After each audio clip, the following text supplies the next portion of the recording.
Juni 14, 2025 majira ya saa 11 alfajiri huko katika klabu iitwayo Mbeya Pazuri iliyopo jijini Mbeya. Mtuhumiwa Emilian Joseph Duzu alimjeruhi Gerald Philbert Said miaka 22 ambaye kwa sasa ni marehemu kwa kumchoma na kitu chenye ncha kali, na alimchoma sehemu za tumboni, hali ambayo ilimpelekea huyu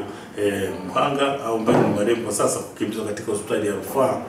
ya Mbeya kwa matibabu. Lakini ilipofika majira ya saa 7 za mchana, Gerald Philbert Said aliweza kufariki dunia. Kwa hiyo uchunguzi wa awali umebaini kuwa chanzo cha tukio hili ni ugomvi uliotokana na ulevi wa kupindukia wakiwa kwenye eneo hilo la ndani la klabu hiyo ya Mbeya Pazuri,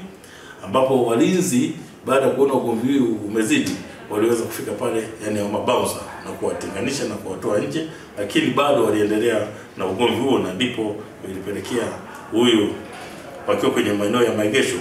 walipelekea kumuona huyu Emilian Joseph Duzu akichukua kitu chenye ncha kali na kwenda kumchoma huyu Gerald Philbert Said ambaye kwa sasa ni marehemu.